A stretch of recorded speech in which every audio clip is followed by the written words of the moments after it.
Доброе утро, дорогие телезрители. Я Владимир Гутерс в программе «Мировая рыбалка». Сегодня мы находимся на Eagle Lake, в лодже, которая называется Temple Bay, и выходим на рыбалку. Сегодня мы начнем нашу рыбалку с местным канадским гидом, который прожил здесь всю жизнь и занимается рыбалкой всю свою жизнь. Я не знаю озера, не знаю повадки рыбы, и хочу посмотреть, что с этого будет. Но сначала мы зайдем позавтракаем, подкрепимся перед, так сказать, трудовым рабочим днем. И наша рыбалка будет целый день. Это с 7 утра и до 5 вечера. Итак, мы отправляемся на завтрак в главное и самое красивое здание этого лоджа, где, между прочим, уже полным-полно канадских и американских рыболовов. Нас, естественно, кормят здесь как на убой. Это, в принципе, большинство канадских лоджий, которые я езжу, они дают похожий завтрак. Меню довольно разнообразное. Можно приготовить яйца разные, всякие тосты, бекон, сосиски, жареная картошка и, допустим, панкейки, я не знаю, что еще, кофе, сок, йогурт. Все, что вам хочется. На ваш выбор можно заказать все, что вы хотите. Вот есть меню, подошла официантка, и через 2 минуты наша еда уже была на столе. Это очень приятно. В 6 утра все готово. Перед тем, как выйти на воду, нас хорошо кормят. Ну и приятного всем аппетита. Пока мы вместе с остальными гостями лоджи наслаждались в уютном ресторане завтраком, на причале вовсю шла подготовка к отправке катеров и лодок. Гиды прогревали моторы, готовили снасти, проверяли наличие всего необходимого, что может потребоваться в течение дня. Подсобные рабочие подвозили к катерам тележки с канами. Да, в этих краях ловля на живца не просто популярна. Пожалуй, большинство ловит судака именно таким способом. Как именно это происходит, мы скоро с вами увидим. Наш завтрак закончен, и мы отплываем. Кстати, это наш сегодняшний гид. Его зовут Майя, и он коренной индеец.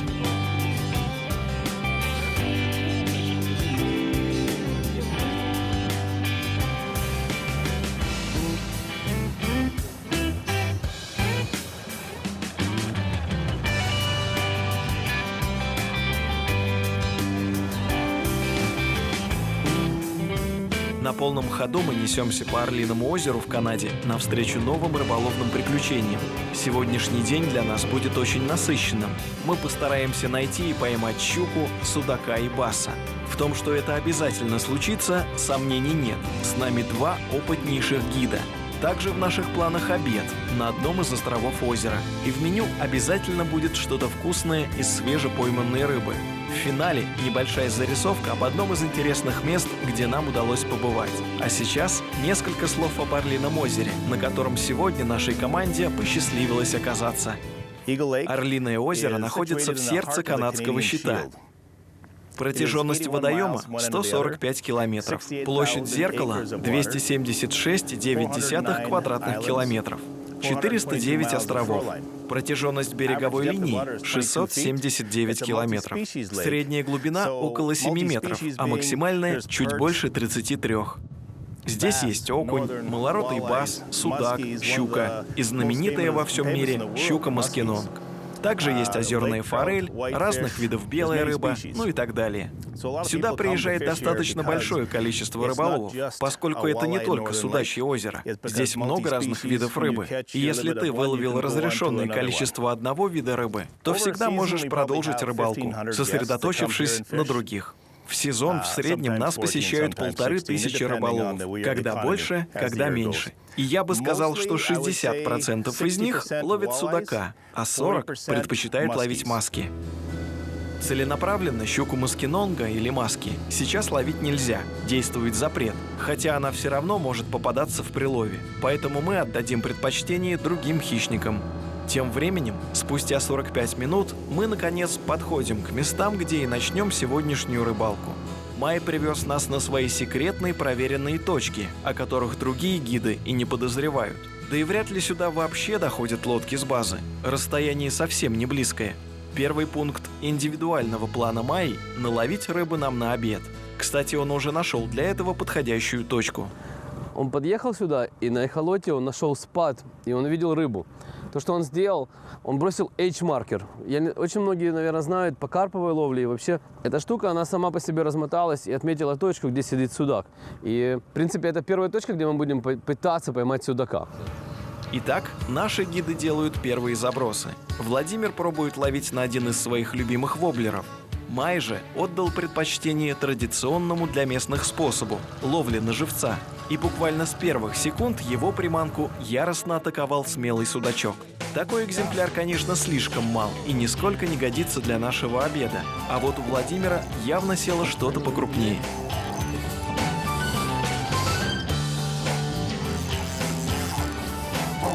Я думаю, это щука. Не торопись, не торопись. Думаю, большой судак. Большой судак? Да.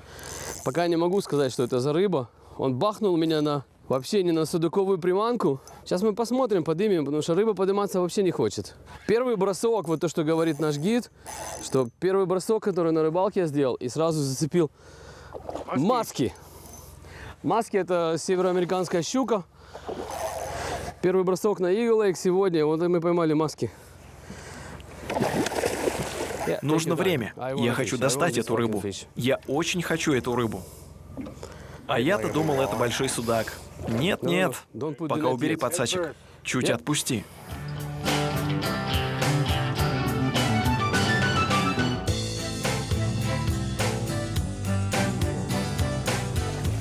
О, отличная работа. Дай 5. Маски чуть-чуть. Она отцепилась сама уже. Ну и отлично. Мне теперь нужно, что я попрошу тебя сделать, взять мой телефон и сделать несколько фото. Без проблем. Это первый бросок сегодня на Eagle Lake. Еще даже 8 утра нет. Я бросил и поймал маски. Я не буду... Как ты думаешь, какой она длины? 40 инчей, около метра. Я не знаю, килограмм 6-7 в ней есть. Вот вам представительница, типичная канадка. Признаемся, такого начала нашей рыбалки мы никак не ожидали. Долго королеву местных вод мучить нельзя, поэтому скорее ее отпустим. Переведя дух после волнительного вывода щуки маскинонга, мы продолжаем ловлю. И теперь настало время понаблюдать за тем, как ловит судака наш гид Майя. Итак, с чего он начал? Он нашел пуп. Как он говорит, там 5 фит, до 12 спад, и он пытается поймать судака. В принципе, то, что он делает, он берет джиг-головку, я сейчас покажу какую. Он берет джиг-головки, вешает на них малька, и то, что он делает, он просто тихонько его тянет по дну. Я вообще так не ловлю, но это, в принципе, это их, так они ловят судака, и он пытается просто поймать нам сегодняшний обед. Видишь, очень мелкий, я сейчас прокомментирую. Я думаю, что ему его надо отпустить, но это его выбор. Обед. Такого маленького идеальный размер для еды. Ну ладно. Мы прикалываемся над ними, мы русскоязычные рыбаки, что в принципе они ловят рыбу похожим на зимний способ ловли. Он прямо под лодкой ловит. 90% рыбаков здесь так ловят судака. Я делаю, как видите, по-другому, как люди привыкли: силикон, пластиковая приманка, ушастая грузила, которая здесь никто из них никогда не видел. И они ахают и охают, какая классная приманочка. Ну и делаем это по-другому. Более спортивно, так сказать. Я люблю приезжать в эти места именно в это время года, потому что здесь повсюду полным-полно судака. Его ловля разрешена с 1 июня, и множество более крупных рыб приплывают сюда, чтобы полакомиться молодью судака. Я рыбачу на этом озере уже более 25 лет. Родился здесь и вырос. Люблю эти места. И, как я всегда говорю своим клиентам, здесь потрясающая рыболовная территория. И чем дальше плывешь, тем крупнее рыба. Мы продолжаем ловлю и сейчас меняем точку. Майя еще не выполнил свой план по заготовке рыбы для ланча, поэтому намерен найти и обловить еще один участок, кишащий некрупным судаком. Далеко идти не пришлось. Буквально через пару сотен метров он обнаружил еще один так называемый пупок. И в принципе он знает таких точек 10, 15, 20 на озере. И большинство клиентов, им больше ничего не надо. Он подходит на эту точку, он может до сотни в день надергать этих судачков. Они довольно мелкие, сколько он, я не знаю, 20-22 инча максимально, 23, то, что он может здесь поймать. Здесь мелко. И он встал, надергал, поехал, покормил людей, вернулся опять, и они сидят в лодке, они даже сидят, они не встают, они просто сидят и со стульев ловят эту рыбу. Для меня это не сильно спортивно и вообще не интересно. Но для них это очень приемлемо, и очень многие лоджии, которые как бы продают эту рыбалку, они делают именно так. У них очень хорошие условия, очень хорошие лодки, очень хорошие гиды. Но вот это то, что они умеют. Приехать на точку, вертикально подергать судака и уплыть. Чтобы поймать более крупного судака, нужно пойти на спад. Как бы, ну, на более глубокие места. Я не говорю, что его здесь не будет, он здесь тоже будет. Но в конце концов, на более глубоком месте будет более крупная рыба. Она стоит ниже.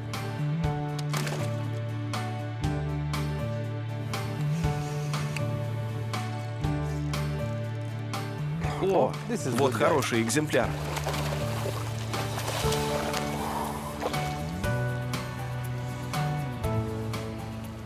А почему ты его отпустил? Слишком большой? Не подходит нам. Поясни, что это значит. Мы не можем брать рыбу длиной от 18 до 23 дюймов. От 18 до 23. А больше можно. Но меньше нельзя? Одного только можно, если больше. Они кушают, ну, берут, чтобы на обед ту, что меньше. Или можно взять только одну, больше 23 инчей. Больше нельзя. Как вы могли сами уже убедиться, ловля судака традиционным способом на Орлином озере в Канаде довольно проста и результативна, но не слишком азартна. Тем временем наш гид Майя сообщил, что наловил достаточное количество рыбы на обед, и мы решили отправиться на поиски другого хищника, а именно щуки и баса.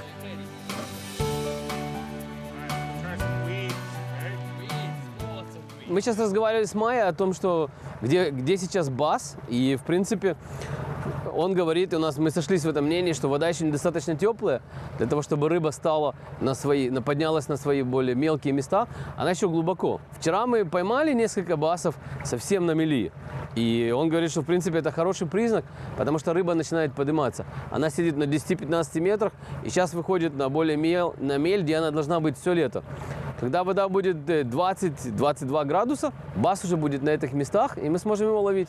Несколько минут спустя наши гиды нашли подходящее место. Это меляк. Сейчас под нами всего 2 метра. И к тому же здесь есть еще одно привлекательное для обитания хищника условие. Одна из причин, почему мы сюда дошли в это место, это мы искали, где сейчас уже начала расти трава. Потому что перед зимой она вся упала, и сейчас она выросла только здесь. И как рекомендуют гиды и ребята, с которыми мы разговаривали здесь, нужно найти место, где трава уже встала. И здесь частично они уже видели, что трава начала подниматься. И мы будем ловить в траве самой. И поэтому мы сюда и приплыли. Малек прячется в траве, который вот только в этом году родился. И маски, и как бы более крупная рыба подходит его жрать. Как бы его ест кто-то более такой средний. А маски и щука большая, они кушают того среднего. Потому что, как говорят канадцы, все, что меньше 16 инчей, это у нас приманка. Место, к которому мы приплыли, по мне, оно очень перспективное. Почему? У меня уже есть на сегодняшний день немножечко опыта по ловле баса здесь. И бас всегда сидит в таком месте, где тень. Вот у нас сейчас, в данный момент, есть тень от деревьев. И по мне это очень-очень круто. А вот эта граница между тенью и солнцем, рыба там прячется. Она сидит в тени. И проводя приманку из тени на солнце, мы очень часто ловим рыбу. И мы заходим туда в проход, и мы будем облавливать это слева и справа. В принципе, тут можно кидать любую приманку. Здесь до 2 метров глубины, чтобы она не сильно заглублялась, наверное, в пол воды. То, что они рекомендуют, это может быть и крупная вертушка, крупный джеркбейт, крупный воблер. Все, что вот душе угодно. Может быть, даже лучше джерк, в моем случае. Но он сильно быстро идет, я не смогу не кидать никакой джерк. Так, ты идешь слишком быстро, и я не смогу ловить джеркбейтом, если ты будешь держать такую скорость. Ну ты говори мне, когда двигаться, когда тормознуть. Стоп-старт, стоп-старт. И тогда ты сможешь прекрасно отработать участки вдоль берега своей приманкой. Да, спасибо. Если хочешь, бери один из моих спиннингов. Тоже половишь? Ой, нет, спасибо. Я и так все лето этим занимаюсь.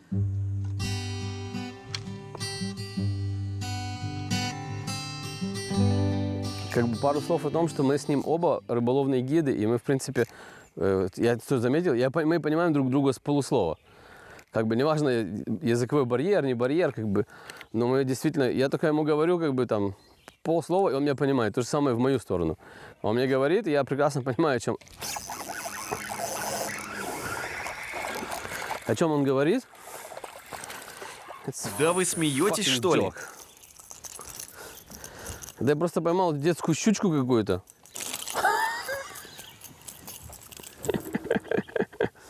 И это твой монстр, которого ты хотел поймать? Да. Дальше будет крупнее, обещаю. Конечно. Просто отпускаем малыша. Мы продолжаем ловлю щуки и баса на Орлином озере в Канаде.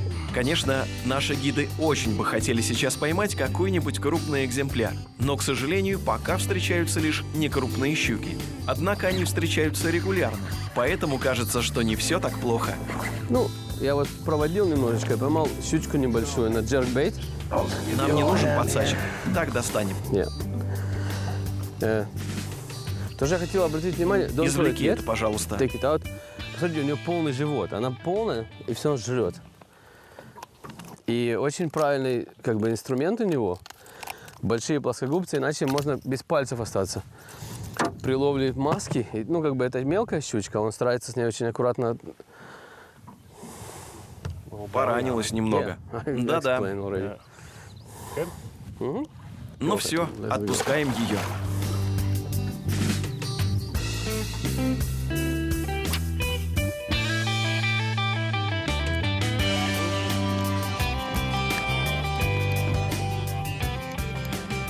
Популяция щуки упала в озере за последние годы. И они объясняли несколькими причинами. Почему? Потому что есть другая рыба, которая сжирает ее икру по каким-то причинам.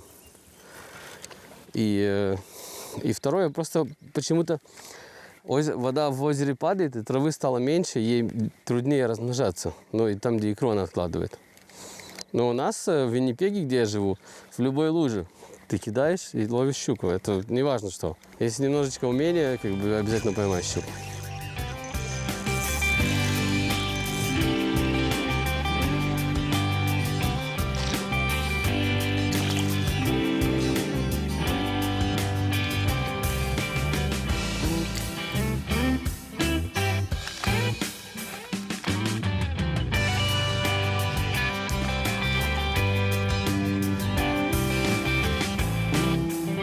Места прекрасные, потенциальные, но наши приманки атаковала лишь некрупная канадская зубастая. Мелочь.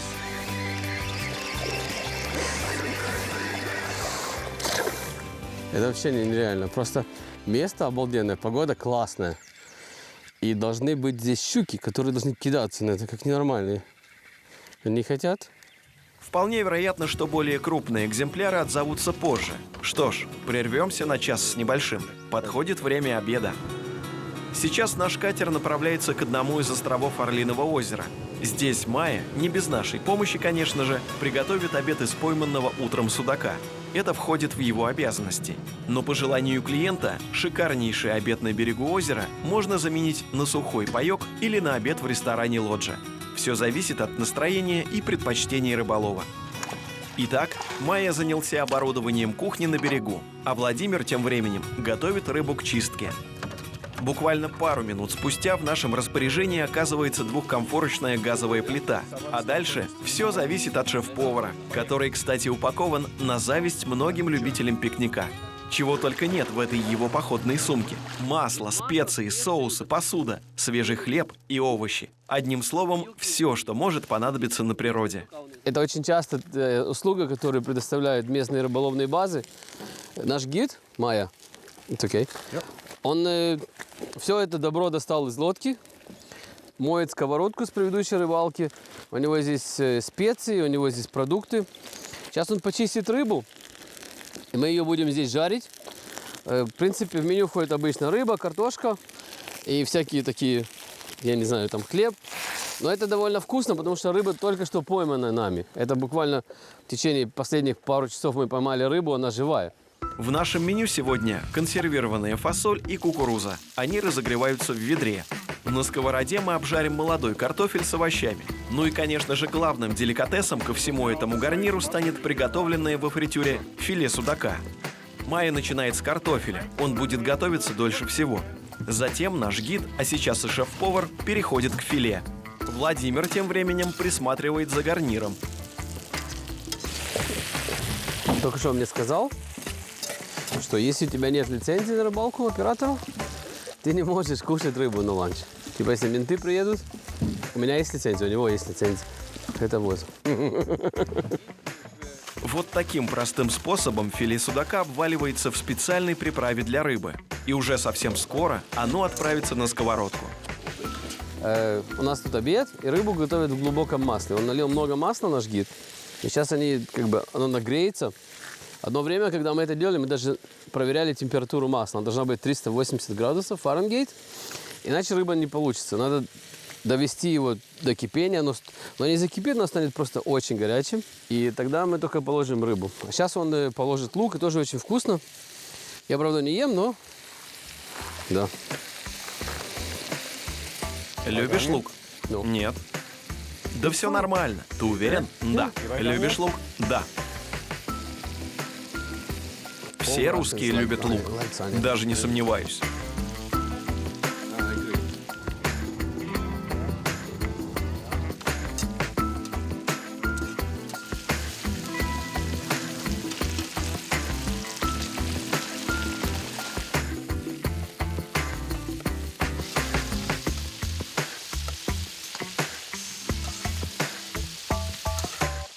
Ну вот, наконец, наше блюдо готово.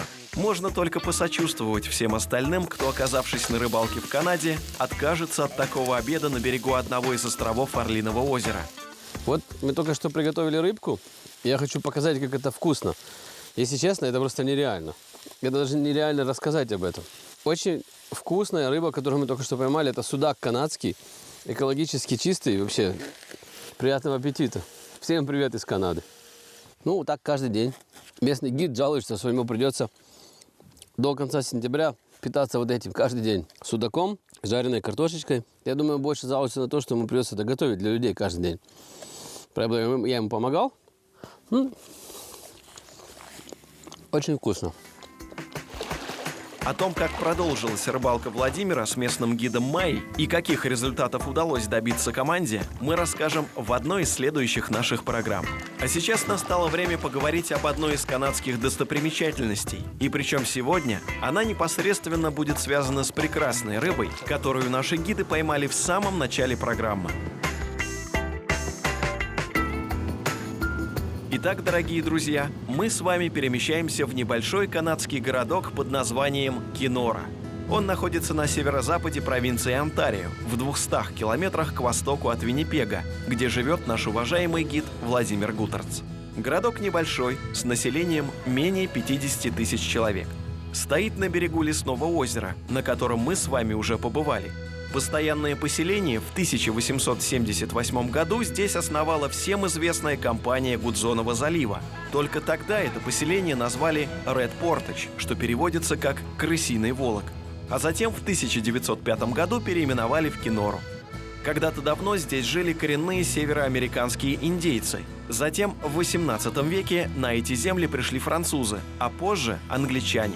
В свое время здесь нашли золото и открыли золотодобывающие шахты. Также через Кенору бутлегеры переправляли алкоголь на юг во время сухого закона. А местная хоккейная команда даже умудрилась выиграть Кубок Стэнли. Правда, это было всего лишь раз, в 1907-м.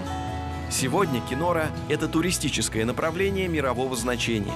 В летнее время сюда приезжают не только канадцы и американцы, но и множество туристов со всего мира. Главным образом для того, чтобы насладиться отдыхом на берегах прекрасного лесного озера. Приезжают как чисто мужскими компаниями, так и семьями. И прежде всего на рыбалку. Как мы уже с вами знаем, здесь прекрасно ловится окунь, судак, щука и бас. В принципе, при правильной погоде, когда водичка немножко станет теплее, можно за день надергать, я не знаю, 3-4 десятка. Ну и, конечно же, тысячи спиннингистов едут сюда за поимкой королевы здешних вод – щуки маскинонга, с одной из которых мы с вами и познакомились в начале этой программы, только на Орлином озере. В лесном озере ее тоже немало.